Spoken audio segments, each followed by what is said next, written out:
All right. Welcome to this week's live office hours. Got some news, some Amazon news, a little bit of drama too, which is cool.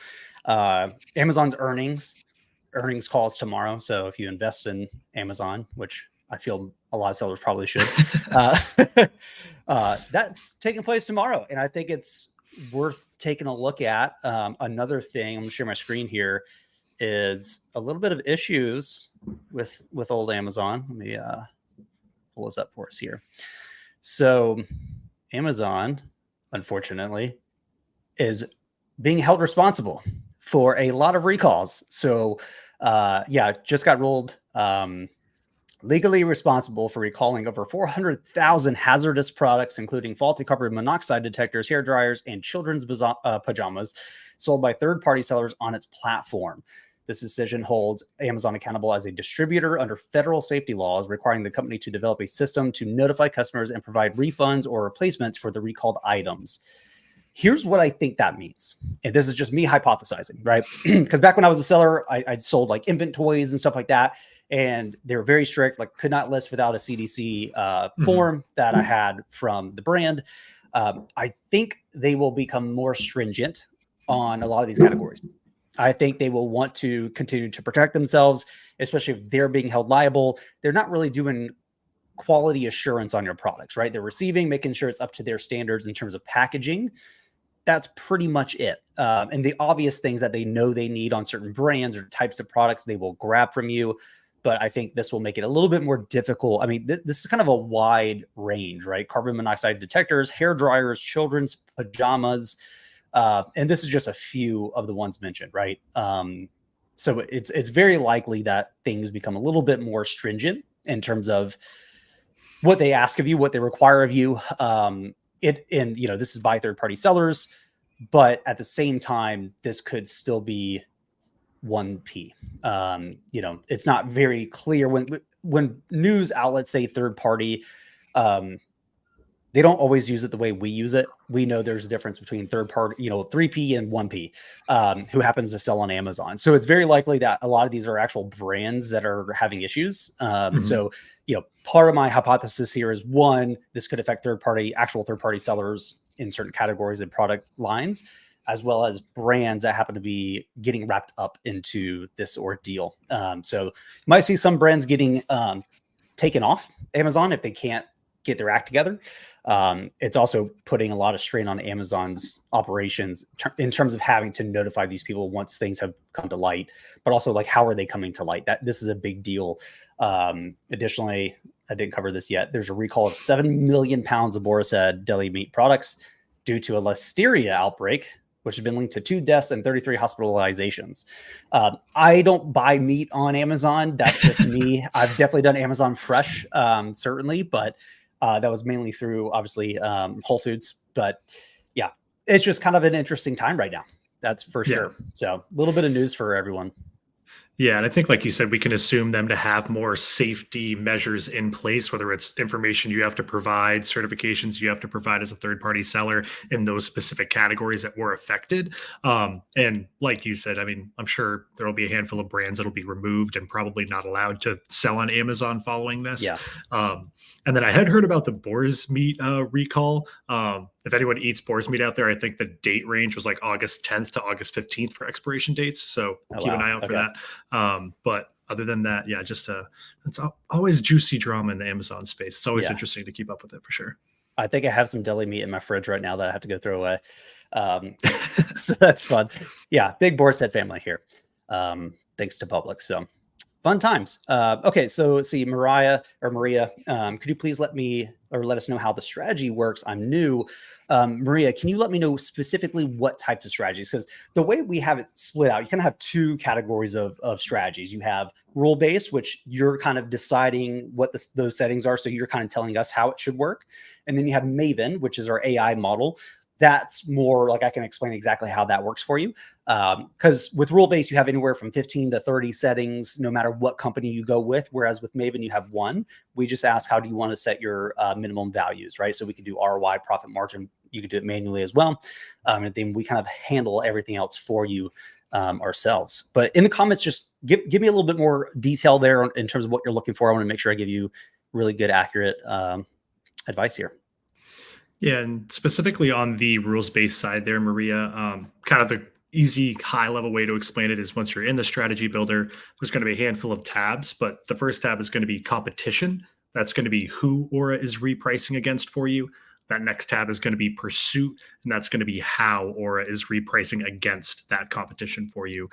Then some other settings moving on from there. But specifically with the AI strategy, like you just mentioned there, Maven is designed to find the optimal price for a balance between sales velocity and profit margin. So it's going to work within your set min and max range to find whatever that price may be. It's going to try and match the buy box price for competitors that may be pricing below you to prevent price tanking in those scenarios. And specifically, we do find that optimal price tends to be a little bit higher than the actual buy box price due to the downward pressure by lots of sellers on the listing trying to beat out the competition and bringing that price down. So overall, my main recommendations tend to be go with Maven or our AI strategy if your main goal is profit margin. And if your main goal is sales velocity or winning the buy box, you're going to want to use our buy box targeting strategy.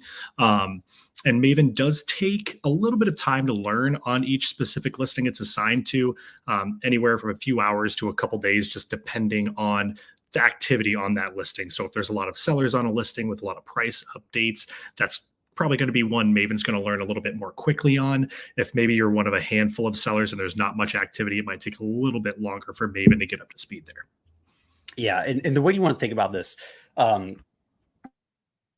Maven's trying to define success, right? Because a lot of what has historically occurred in terms of measuring the success of repricing has been one of two things. It's either my sales went up or my buy box ownership percentage went up. And both of those sound really good, but the reality of it is they're very hackable, right? So if you said, Dylan, I just want you to achieve these two things and gave me no other requirements, all I need to do is lower your prices, right? So I'm going to give you less margin, but you're going to get more sales and you'll be in the buy box more. Are you happy? Probably not. And so instead we kind of flip the script and say, okay, well, let's define success differently. Well, let's actually calculate what we call the optimal price, that balance between sales velocity and profit margin. And this changes, right? The optimal price for a toy in Q1 is very different than that same toy in Q4. And so by setting this target, we say now we have a moving target to define success. We want your price and ideally the buy box with you at that optimal price as often as possible.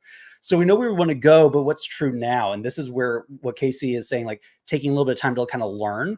That's what's happening at the what's true now kind of phase, right? We're understanding how is each of your competitors repricing? What's their behaviors, right? Are they matching with us? Are they trying to compete with us? If so, by how much? How is that changing even over time? So what we could do is we could take these two ends of the spectrum as inputs essentially and say, okay, well, we know where we want to go. We know what's true now. What behaviors do we need to utilize to actually close that gap? And by behaviors, I just mean, how are we updating your pricing? Right. So you're going to see sales above the buy box due to that downward pressure, like Casey was talking about. So that's one way to kind of wrap your head around it without getting super into the weeds. It's definitely a different perspective on repricing. If you're coming from rule-based and that's all you've experienced, it's going to feel a little different, and that's okay. I jumped into support yesterday. And so it was like, yeah, it just feels kind of weird. And I looked at it, I was like, yeah, that's normal. Like it's definitely going to do things that are unexpected, but typically they're good things, right? It's like you might drop your price down and pop it back up because it made sense from a strategic perspective, in which case I'm like, yeah, that was the right thing to do. Or you might see it kind of pop up and down, right? And what it's trying to do is actually pull that buy box up higher to recover some of the profit margin for you.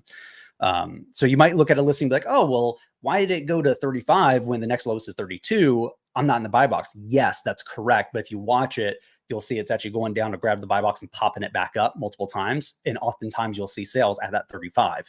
Not all the time, but enough times where it really makes sense. And it shows you kind of that strategic approach that it's taking, which is very different. Let's see. Actually, let's go to this one. Maven is the best option right now. Or is Maven basically the best option? I currently have 25 active ASINs. I would say yes. So to Casey's point, we tend to recommend defaulting to Maven first. And here's kind of the phases you want to think about this, right? Default to Maven. If you're not getting great performance, look at your minimum values. Because what a lot of people do is they take their minimum values from role-based, let's say 30% ROI. They apply that to Maven thinking it's one and the same. It's kind of not. So what I tend to say, if you're still not seeing great performance using Maven, consider halving that minimum value, right? So take it from 30% ROI to 15% ROI. Most of the time that will get performance kicked back off, right? Basically what's happening is it's limiting the model from doing what it needs to do behaviorally. And so it's just adding some limitations and restrictions. So we're going to remove some of that restriction, and usually that will fix things. However, if you're still not seeing great performance, it could be a unique listing. Welcome to Amazon. There's always exceptions. I wish that weren't the case, but from my analysis, it's like 20% of listings are just weird, which is like a large enough percentage that's annoying. In those cases, then I would say go to a rule-based strategy. That's where you want to fall back to rule-based. That's where, you know, you're targeting the buy box. You might be a little more aggressive than you normally would be, definitely more so than what Maven would be. And then that's kind of how I think about it, right? So I'll start with Maven, then consider, okay, what's my min looking like on Maven? I might want to tweak that a little bit, get that to a sweet spot. And then if I'm still not moving fast enough, then I'll go to a rule-based strategy. And that flow tends to work really well. And what happens is you're creating a simple AI model that's able to handle the vast majority of your listings, and then creating strategies that handle those exceptions as they're coming up. Let's see. Can you alternate between Maven and a buy box targeting strategy multiple times without disrupting Maven's strategy? So actually, yeah, you can. So you can use our workflows feature. And what you would do is you would basically set whatever time interval you want, whether that's once a day, every 3 hours, whatever makes sense in your use case. And you would basically just say change strategy, right? You would switch the strategy to whatever rule-based, buy box targeting strategy you have. And then at the inverse time, you would switch it back. And reach out to support if you're having trouble creating those workflows. We can definitely help with that. But yeah, it's not necessarily going to hinder Maven's strategy, because what's not happening is it's not having to necessarily go back through a learning phase every single time you switch it, because we still have the information. So we're able to pick it back up and be like, cool, what information do we have? We'll retest if we need to, but for the most part, that shouldn't be an issue. But Casey, is there anything you want to add on to that? Yeah, I believe that's correct. And if you do have multiple Maven strategies set up, personally, the only reason you may want that is if there's different min and max values. Maven as a whole will still operate the same, but each Maven strategy will have, for lack of a better term, if you will, a repricing profile for each of your listings that it keeps internally. But if you assign it to a different Maven strategy, it will create a new repricing profile. So if you do switch it from Maven to buy box and want to go back to Maven, you want to put it back on that same Maven strategy as opposed to a different Maven strategy. Every different Maven iteration, if you will have its own data collected for each listing. So in that case, it would restart that learning curve if it was put on a different Maven strategy. Exactly. Hopefully that makes sense. I might have gotten a little jumbled there. No, that was great. That was great. One thing that's kind of coming to mind with all these restrictions that I'm kind of theorizing is, how's this going to play out in Q4? I haven't taken the time to research all the categories that were wrapped up into this 400,000 listing or product kind of list. I imagine with them including things like pajamas, it's pretty varied. And I do wonder if this is going to create a lot of restrictions for sellers going into Q4 in terms of what they can and can't sell, or just how much more difficult it's going to be for them. Regular year, not that big of a deal, but Q4 is when, again, you're going to do, anywhere from 60 to 85% of your revenue in one quarter. So these are things we need to be paying attention to as sellers, and allowing that information to kind of help us adjust our strategy going into Q4, right? You don't want to be placing 50,000 unit wholesale orders for something that recently had a problem. Like maybe it works out fine, certainly, possible, but the risk profile potentially just changed on some of your listings, and you need to be aware of that and kind of factoring that in, right? Doing some due diligence on those things. And I think this brings up another thing, is like actually measuring the risk profile of your products. Not just from how much competition is there, PPC keyword, competition, stuff like that, but like the products themselves, like from an Amazon perspective, right? Like, is Amazon going to place massive restrictions on a product that, is 30% of your revenue? You should be aware of that and starting to understand, how could that impact you? Will it impact you? Maybe it won't. Maybe you have everything they would ever ask for and you're like, I'm good. I work directly with the brand. It's not an issue. we're fine. But I would envision Amazon getting really restrictive on a lot of things pending this Supreme Court issue. They're just going to have to, for publicity's sake, for PR, they're going to have to kind of basically prove that they're taking this seriously. And unfortunately, that trickles down to sellers. So really be looking at those things. Yeah. And I think the three examples that they used are kind of good telltale signs of the types of categories that may be affected. Obviously, the first one being carbon monoxide alarms, a lot of liability or just in that category as a whole. So that makes sense. The second one was, I believe, like electric curling irons or hairbrushes or something of that nature. So hair dryers. Electrical appliances, that's going to have its own box of tricks in terms of liability, warranties, safety measures. And then obviously children's pajamas. Pajamas seems a little bizarre, but children products as a whole obviously have their own slew of requirements and safety measures included. So maybe doing some extra research into specific categories that maybe don't have those. I mean, toys for kids from 10 to 15 are going to have way less restrictions compared to toys for kids between ages 0 and 4. So maybe if you sell a lot of toys, maybe adjusting up funnel towards an older audience, if you will. So just kind of thinking about those types of products and just the general safety measures that may be involved as a whole. Maybe avoiding them or making sure you're going through extra steps to prove that the products you have on hand are viable, trustworthy, etc. Yeah. And like I mentioned, a decade ago, I was selling infant toys, and it's like these little stuffy things, right? Or at least that's what my kids calls them, stuffies now. But like these plush, toys. And I had to have like a specific safety document from the brand that was like, you can't choke on this. You can't do X, Y, and Z. It's like made out of this material, not this other material. And like, it was very interesting to see how much effort they put in to just ensuring that they're covered. And there's a lot of things that you don't really think about as a seller, but you kind of have to start to, once you start to scale and take it seriously, is like, what's the liability of this? It's just part of the process, really. And that doesn't mean that you shouldn't sell in these categories. You shouldn't sell infant toys. I mean, they're fantastic during Q4. It's just, there's a little bit more due diligence, right? And this is why I always recommend doing things like test buys when you get into wholesale. Like I could have ordered 2 pallets of these things and then be like, oh crap, I need this thing, and have to go back to the brand, and it takes them a week to reply to get it to me.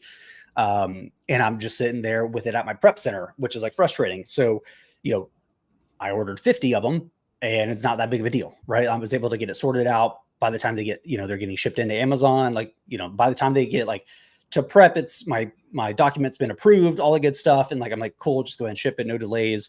But you could imagine, I got lucky with just how fast the brand was able to respond to me versus what is the average case here, right? Like, and again, this goes back to things I've always said, which is having a really good relationship with your suppliers.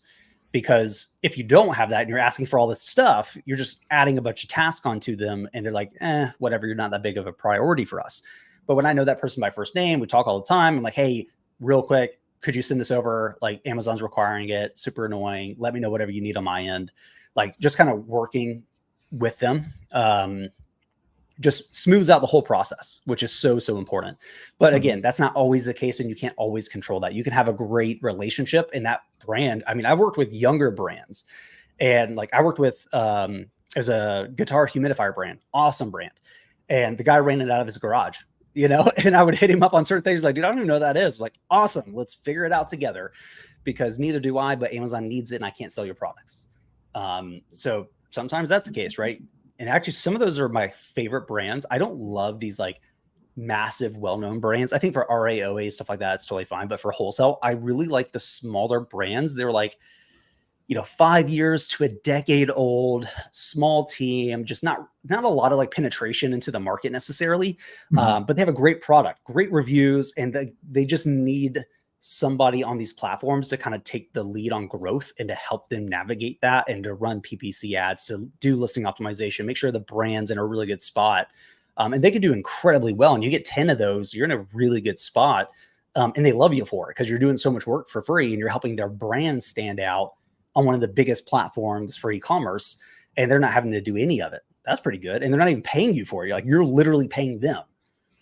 And some of those are just the funnest relationships you'll build, because they might have a new product idea that they're coming online with, and like, hey, you want first dibs? Like, we're going to launch this. Like, you want to be a part of the go-to-market strategy on it? I'm like, yeah, absolutely. It just gets fun, Yeah.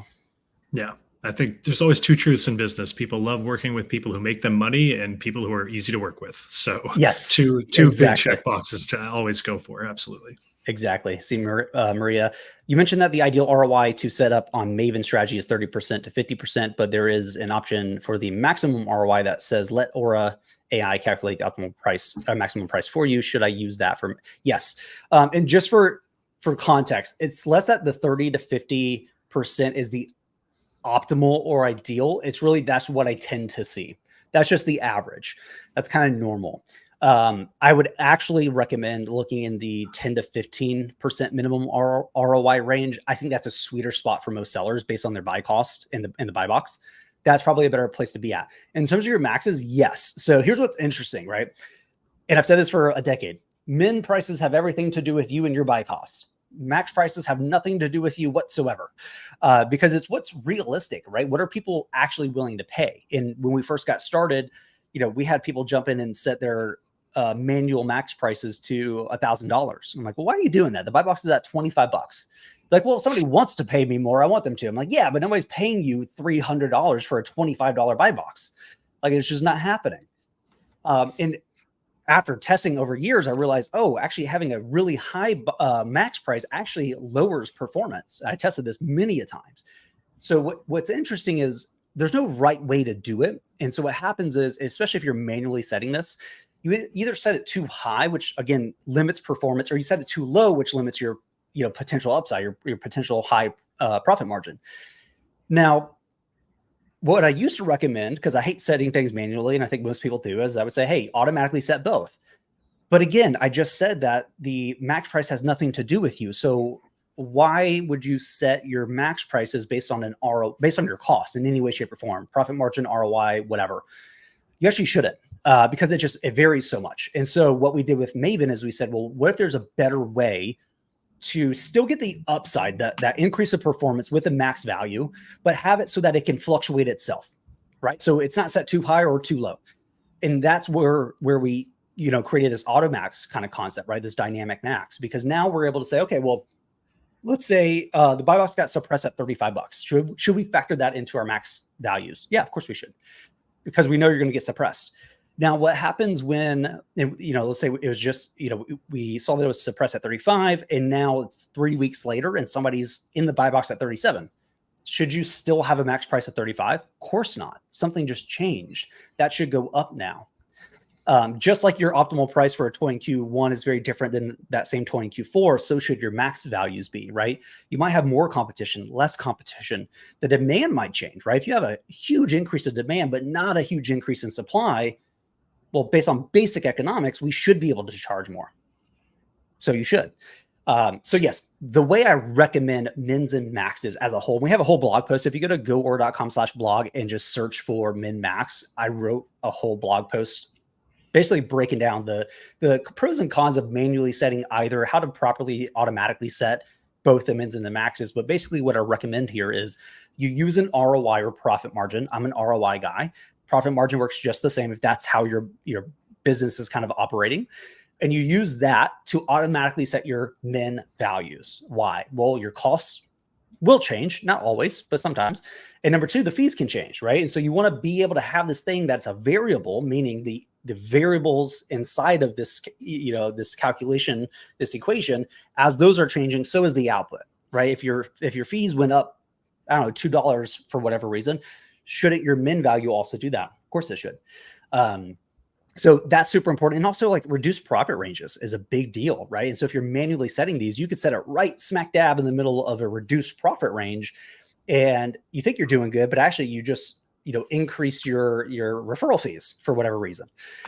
So by having Aura automatically do this for you, we're able to factor in far more things when we're setting this, right? Because the calculation may give you $25, but that puts you in a reduced profit range as an example. And actually we're going to bump it down, or we'll bump it up, right? It kind of depends on where it lands. And another pro of automatically setting your min values is sometimes the min value changes, right? Again, Q4 may change everything. You might go from a 15% ROI minimum to a 30% ROI, or the inverse could also be true. So instead of having to manually go back through and recalculate all these things, look at the fees and blah, blah, blah, you just go into your strategy and say, I don't want 15% minimum anymore. I want 30%. Great. Change the 15 to a 30, click save, and you're done. So we've got hundreds, if not thousands of SKUs, and we have users with hundreds of thousands of SKUs. That's way too time consuming. Instead, you just change one thing as a variable and everything else fluctuates for you. And then again, on the Mac side, just let Maven do that for you. Rule-based strategies won't do that. This is only a Maven specific functionality. But again, it just lets you kind of abstract away the complexities of it and say, hey, you got the code, you got the equations, do it for me. And if it fluctuates, awesome. I don't even need to care about it.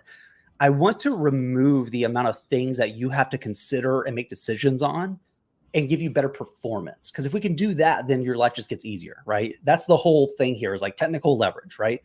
Give you more performance, handling far more complexity, but you as the end user having to do far less to get that performance. That's leverage, right? I'm asking 0.5 units of input and I'm trying to give you 4 units of output is what I'm trying to do here.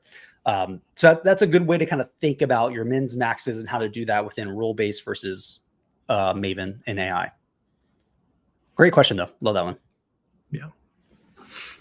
Yeah, things are always changing on listings. I mean, even I'll get a ticket from 5 hours before support hours open. I go in and look at the pricing on a specific listing, and everything's completely different. So yeah, just being able to have things taken care of automatically, especially that max price where it can fluctuate depending on a lot of different circumstances, it's just going to be easier for you. It's going to lead to more performance, and it's going to give you more time to focus on sourcing, which is really the main thing that is going to help improve your bottom line. A good buy is the best thing you can do for your business. So definitely agree with one perspective to have on this is like, you make money when you buy the inventory, not when you sell it, right? If you make really, really good buys, crushing it.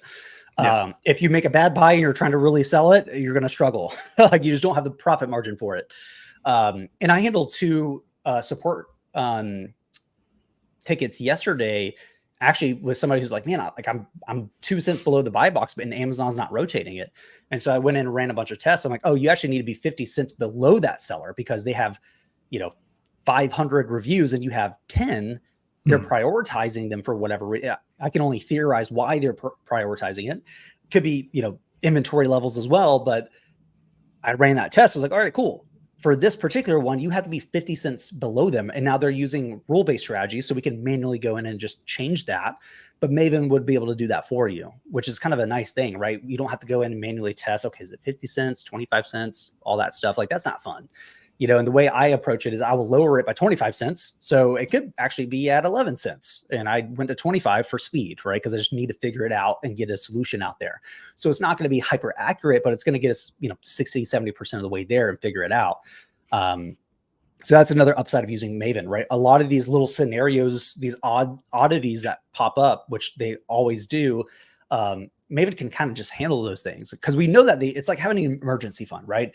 People are like, well, why do you need an emergency fund? What specific emergency? I don't know. That's not the point. The point is that emergencies do occur. Is it a high enough chance? Yes. Okay. Well, then forget about what it is and focus on that it is. And that solves the problem. So it's kind of the same thing, right? It's like, we know that these things can occur. So let's just build the model in such a way that it can understand when it's occurring and then just deal with it for us. That is so amazing. Because again, I've used other repricing tools when I was a seller, and it was very much like me having to lead every decision. And I'm like, I'm in here testing, doing analysis. I'm like, this kind of sucks. Like, can you do this for me? Like, I don't want to be in here tweaking things. Be like, well, what's the scenario playing on listing A versus listing C? I don't want to deal with that. I want to go buy more stuff. More dopamine anyways is way more fun. Exactly. The whole point of tech solutions is always to create less work, not more work. Yeah. So when they create more work, it's pretty counterproductive. Yeah. I want to be running out that plum card, Let's see. Maria, if I do what you said, setting the ROI, do I have to use the feature profit floor and add a number? You don't. So that's actually just a fallback. So This is a good question, actually. I love that you brought this up because we don't talk about the profit floor stuff as much, but there's a really good use case for when you need it. So ROI is fantastic. However, if you have a buy cost less than $10, ROI gets really tough for a lot of people, right? Because 15, 30% ROI on a $5 product is not much. You realistically want like 100%, but do you really want to go and like manually set these things? Not really. So for your SKUs where you have a buy cost less than $10, these are the buckets or the segment of your products that I tend to look at. I would still use the same ROI minimum, but at a profit floor of some dollar amount. And what's going to happen is Aura's going to look at both the calculations and say which one's greater. Because if the 30% ROI gives you $1, but you said I want a $5 minimum profit floor, then it's going to optimize for the $5 or the inverse, right? It depends on what's the most profitable there. So it's a good kind of like safety net to put into place for your products that are very low cost. Now, if you don't buy anything less than $10, not a big deal. You don't really need to worry about it. It's just an optimization that's not worth your time. However, if you do have a segment, some kind of portion of your products that does fall into that category, I would strongly look at it. I can't tell you exactly what value to put there because it really just depends. But it's a good safety net, I think.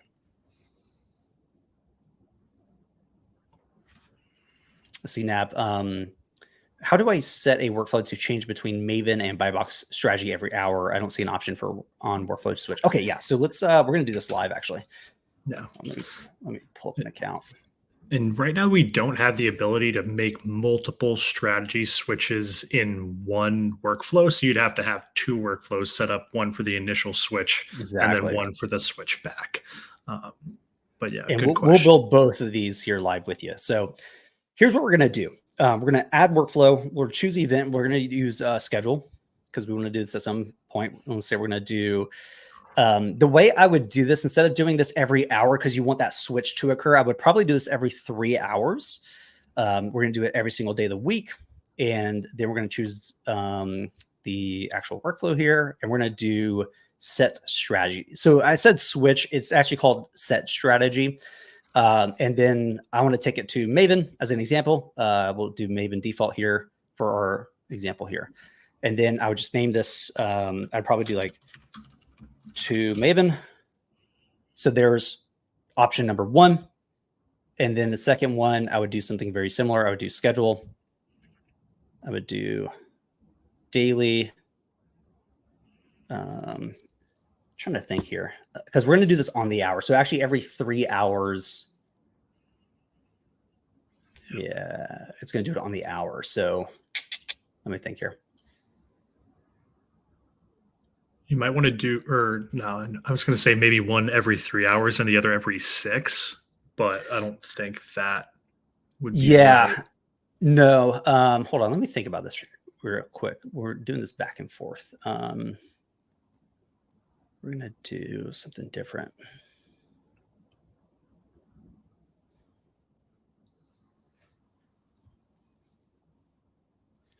Here's how I would do it. It's a little bit more manual, but I would basically say, I want to do this at, let's just say noon. I also want to do this at,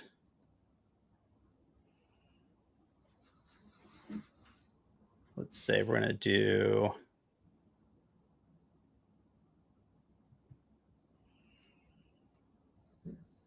at 2 p.m. So I can add multiple schedules, multiple event triggers here, and I would just do it that way. That way I can do the inverse here, right? So I can actually jump in, do schedule again, do the daily. And then, so the first one's going to switch it to Maven at noon, and then it's going to do it again at 2. So I'm going to say, great, at 1, I want to change my strategy to let's just call it new strategy for right now, my rule-based strategy, right? My buy box targeting. So then say to buy box targeting. And then basically like the way I did these events, I would do the exact same in here, right? So I'd have multiple events. So it would be at 1 and then at 3, right? So then I would do the 15 military time, and then we're good. So now basically we have these 2 and we have multiple events, and you can add multiple events in here. There is a limitation, but you can basically max these out. And if you need to create multiple workflows to get around the max number of trigger events in these, you can do that too. Just duplicate it and just add on to it. You can do it that way. That's exactly how I would do it. You just won't, because everything's on the hour. You can't like switch it and say, all right, just, every other hour here, but start here. We're just not there yet. So instead I would manually kind of do these. Yeah. Essentially set one so that every even hour it switches one way, and then every odd hour it switches the other way would be the best way. Exactly. To do it, definitely. Yeah. Now the thing to keep in mind too, and actually let me go back to sharing my screen because this is very important, is you don't want this to trigger on all of your SKUs, right? So what I would do is, this is going to Maven, right? So I need to add a filter in here, filter block, and I'm going to say by strategy, and we're using new strategy, right? So we're assuming that before we take them to Maven, they're coming from here. They're already on new strategy. So I'm going to do that. I'm going to move this filter block up here, and then I'm going to nest this. This is so important. Just drag it over so that I'm only taking listings from the new strategy to Maven, nobody else. Then I would do basically the inverse on the 2 buy box targeting, right? So I do a filter block here, same thing, just the inverse, by strategy, Maven. I'm going to drag this to the top, and then I'm just going to nest that. That's super important. Otherwise, 100% of your listings will go to Maven or to the rule-based strategy, which probably don't want to do, right? We probably only would do a certain amount of these. And so the way you want to think about this is, what's your starting point for when you're doing this, right? If you want to say, okay, first thing I'm going to do is I'm going to put everybody into new strategy, or all my listings into new strategy that I want in this flow. You do that, and you can do it inverse, right? Because if they're already on new strategy and you're trying to take listings from Maven to new strategy, doesn't matter. They're already there. It's not going to hurt anything. So I'll just start to bucket the listings you want this kind of flip-flopping to occur into one of those 2 strategies, and then have these workflows set up to trigger the way we did it. And then it'll just fall into place perfectly. So that should really help out a lot. Let's see, Anton. Hey guys, can you tell me a repricing strategy for the case when I am on a listing together with a brand? Before I arrived, the price was stable for many years. Now the brand uses an AI repricer. I think it's Maven, and now it's impossible for me to sell. What to do in this case? How to fight for sales if a brand also uses an AI repricer? That's kind of tough, actually.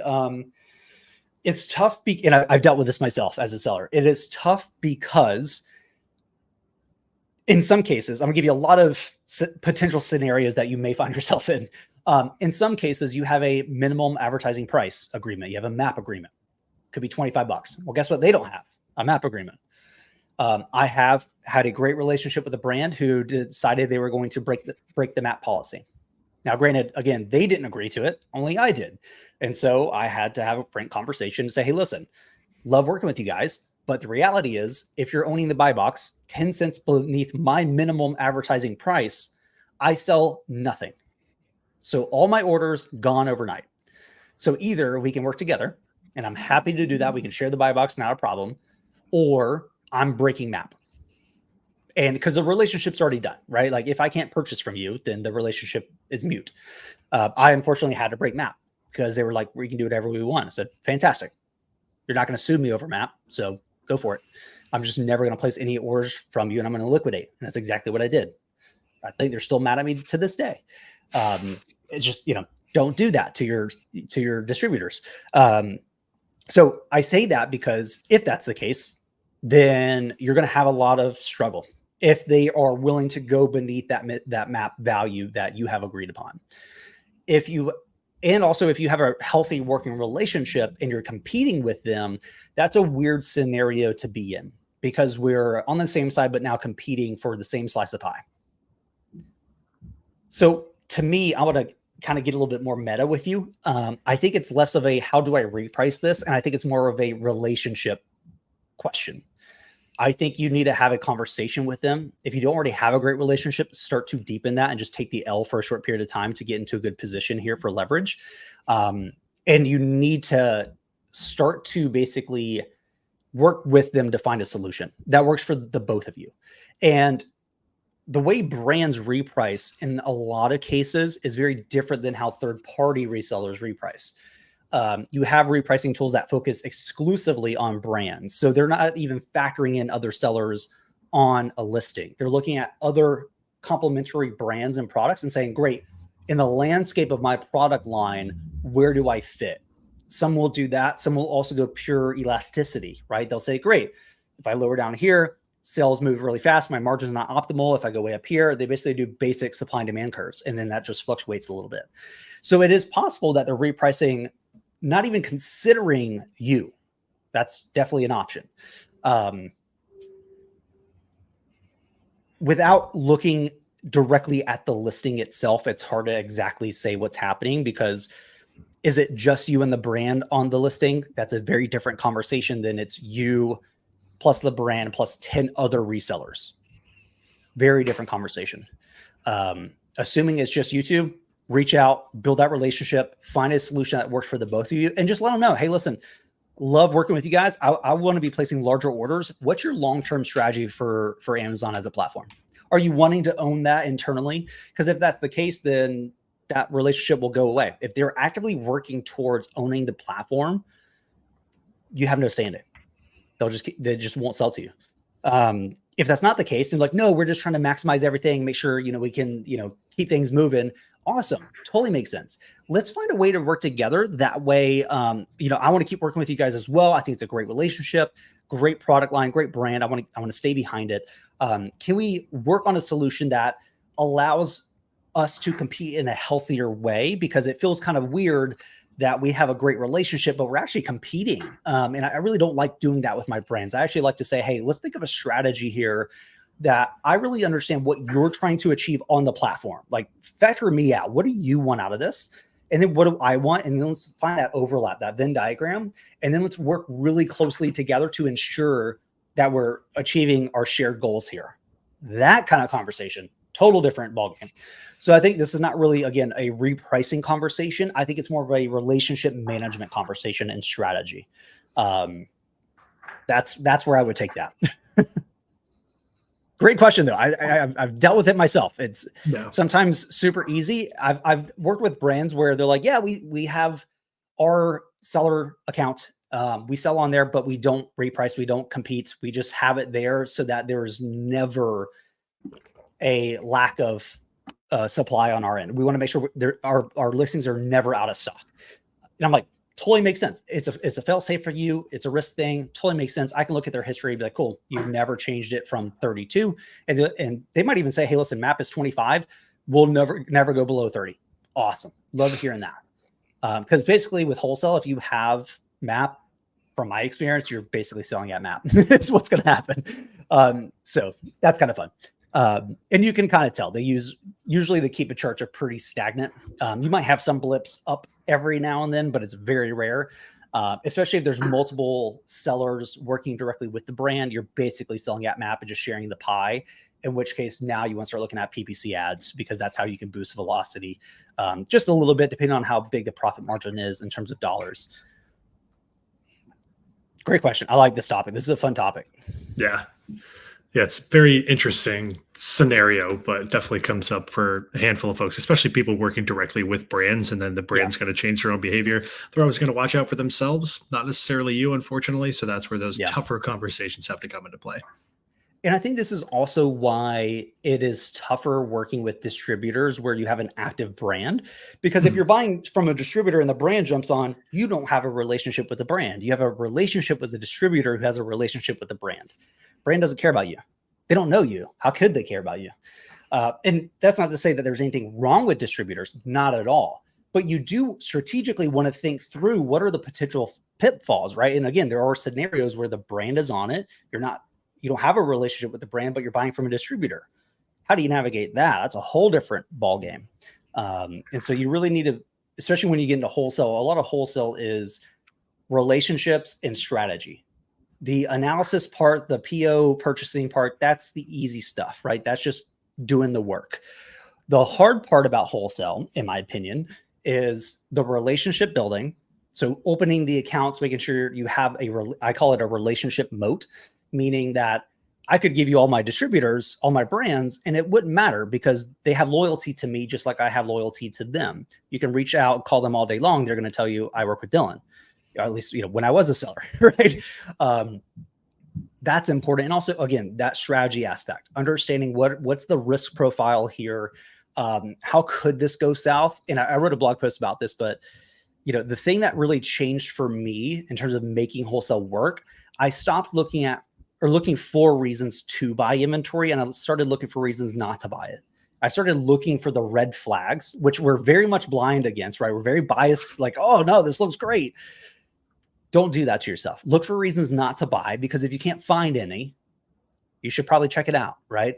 And what I do is I kept a checklist. So every time I got burnt on something, I missed something, I would jot it down on my checklist. So every future product I'm looking at, I would go through that checklist and be like, nope, nothing that I've already encountered here. And again, you're going to encounter new things. That's fine, but that's not failure. It's only failure if you don't learn from it and bake it into your process. And so you get to a point where for me, I just kept getting burnt selling against Amazon. I'm like, I know people do it. It's just not worth the hassle for me. There's so much opportunity here. I just said, if Amazon's on the listing, I'm not selling it, period. Didn't do it. Now, people crush it selling against Amazon, but for me, it just wasn't worth the hassle. And so that was on my checklist. And I started building out this profile of what a profitable product looked like to me based on my hands-on experience, not just what other sellers tell you. Other sellers will be like, oh, buy something over $100. Why? Like actually get to the first principles here. I realized that because if you look at the number of competitors, it goes down as the price goes up. So one of my best products, I paid 116 wholesale and sold it for 325, I believe, if I remember correctly. Most sellers are like, I'm not doing that. Great, good, don't. I'm going to, right?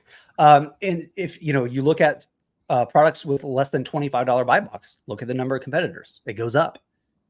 So you need to have a reason. And whenever somebody's like, hey, here's what you should look for, ask why.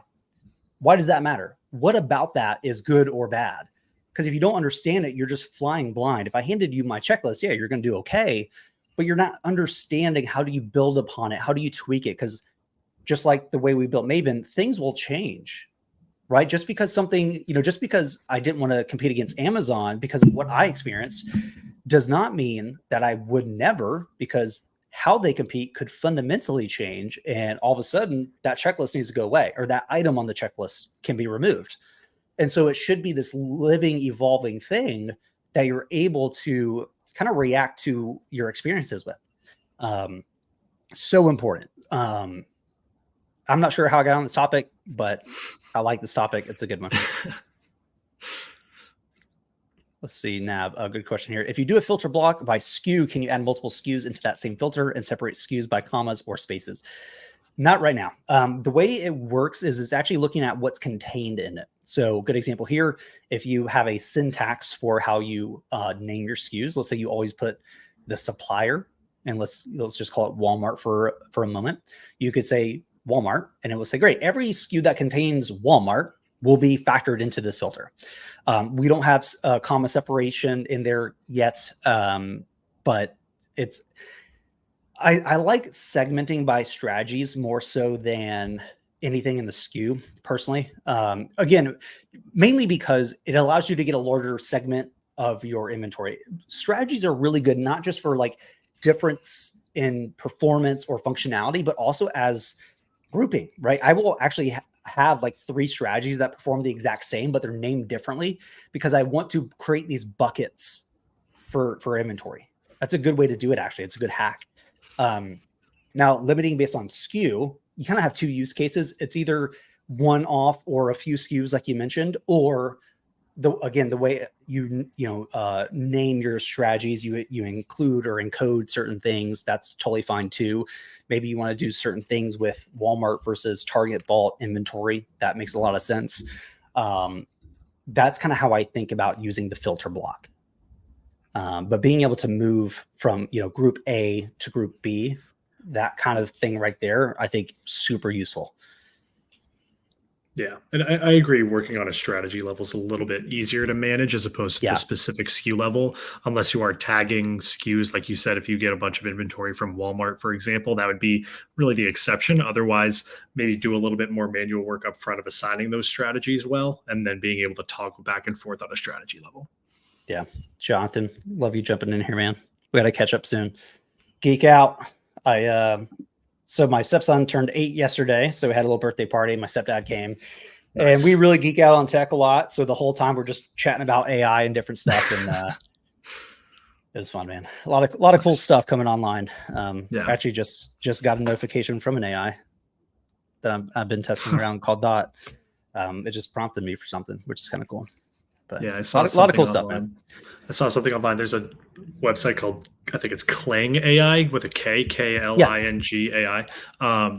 And you can put in a prompt. It'll be like, the prompt I saw was like a gorilla walking down a runway, and it'll produce a video of your prompt. And if you want to put in an image to have it be like, make this video or make this image a video, you can do that. So it's pretty crazy the pace at which things are improving and becoming more accessible, more ironically intelligent in scenarios like this. But it's been fun to kind of see some new things coming out. Yeah, there's a company that I think is really a cool product called Thoughtly that recently got launched. And their whole thing is it's like an AI receptionist that you can call, right? So in the example video for their promotion that they used was like a real estate person, right? And it shows the person kind of just leisurely going through their day, and they're like, oh, like his day is off and he's just having fun. But in the background, there's people calling and be like, hey, is this, is that address still available? And it'll look it up and like, oh yeah, that one. Yeah. Hey, can I take a look at that? Yeah, for sure. When are you available? And it's like hooked up to his calendar and stuff. And then eventually he sits down at his desk and he's just got like a calendar full of like meetings that he like didn't have to deal with their schedule. And that's cool for like small businesses, right? Like my stepdad, I grew up in the wedding industry. And so they do DJ services, photo booths, all that kind of stuff. And a lot of how they, process inbound is like forms, certainly email, which that stuff's relatively straightforward to do with AI having default responses and knowledge bases. But a lot of it's phone calls. And I was like, man, like what if you just built a Thoughtly agent that could handle, because there's not that much complexity. There's a few things you need to get and blah, blah, blah, but they always end up scheduling a Zoom call to like go into the weeds. And I'm like, man, what if you just eliminated that whole first phase of like qualifying the person, getting all the details you would need. And then like you just every single day have these Zoom calls scheduled with all the specific details you need to have a great conversation and sell that person and get people booked. But even like, my wedding's on July 31st of next year. Check calendar. You already booked? Anybody available? Nope. Actually, we're not available on that time. You know what I mean? Like we can avoid wasting some time on the things that just don't really, pan out. So that was kind of cool. His eyes kind of lit up when I showed him that one. He's like, hold on. Yeah. I forget what like specific product they called it, but I remember a few years ago when Google had like their conference and they released a similar feature for yourself where it would link to your Google Calendar. Yeah, and it would like make appointments for you. I remember like and then they never launched it. Yeah, that's what I was going to ask. I was so excited. I'm like, dude, yeah, go schedule me my dentist appointment. Go schedule my haircut. Like I don't want to do all that. And then they never launched. I was like, I was going to ask if they ever launched because I figured you'd know, but I remember seeing like that presentation. I was like, wow, that's really cool. That'll definitely help a lot of people. But hearing that they haven't launched, I mean, good for Thoughtly. Is that the company you said? Yeah, Thoughtly. Yeah. Yeah. Good for them then. They're ahead of the curve on that. So nice. Yeah. Nice to see Mariah. Thank you for showing me this today. You're very welcome. Just sign up today. Awesome. Congrats. Welcome. And I did Maven Strategy. I am not in a hurry, but I wanted to ask, should I see results in 1 or 2 weeks? I have great ASINs. I am just not getting the buy box because I am new and have 0 reviews. I have some sales, but not that much. I would say you should really be seeing performance within a few days. I mean, if it shouldn't take weeks, especially if you have good products. One thing I would highlight too, if you haven't already done this, granted that you just signed up today, probably not, reach out to support and ask to schedule an onboarding session. It's 20 minutes. It's completely free. We don't care about if you have a credit card on file, none of that. And basically we'll jump live into your account. We'll screen share in your account, walk through everything, make sure it's all set up correctly, answer any in-depth questions you have. If you're like, hey, I have a particular SKU I want to take a look at, let's do it. That way, you really have the confidence of like understanding how the platform works. You understand how it works relative to your inventory. I think that's so important. We try not to give overly generalized advice because there are, again, those exceptions, that 20% of SKUs that are just odd. And what we like to do is say, hey, after 20 minutes, let's have you in a place where you kind of feel superhuman using Aura.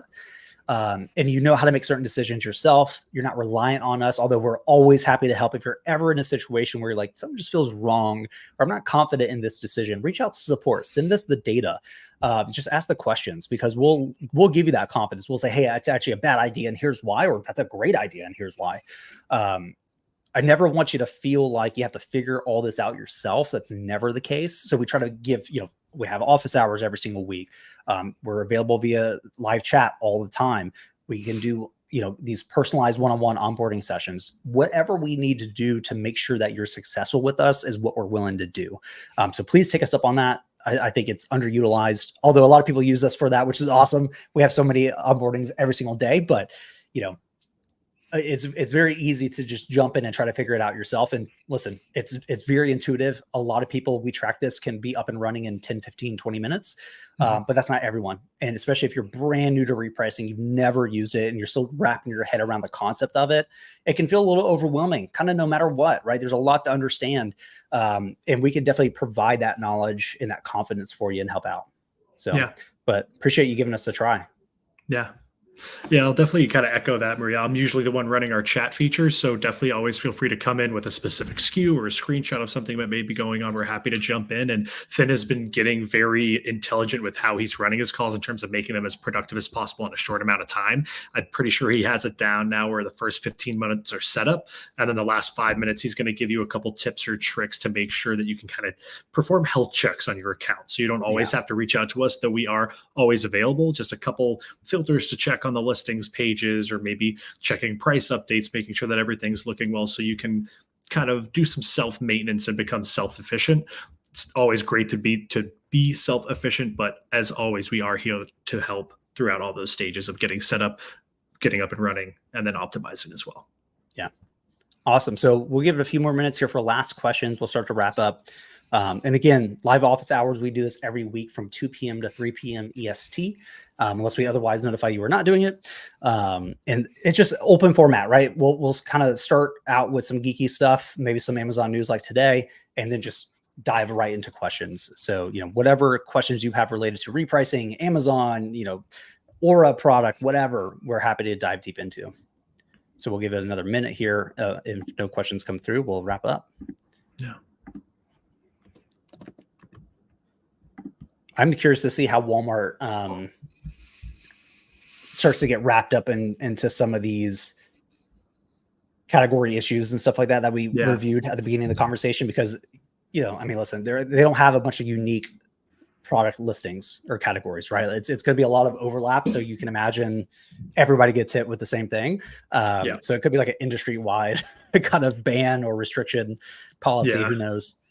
Especially with how big Amazon is, there's going to definitely be a trickle-down effect, whether it's in reaction to what Amazon does or preemptively to kind of get ahead of any potential issues before Amazon releases any official processes. So I'm sure there will be somewhat of a ripple effect in the next few weeks, maybe a couple months as well.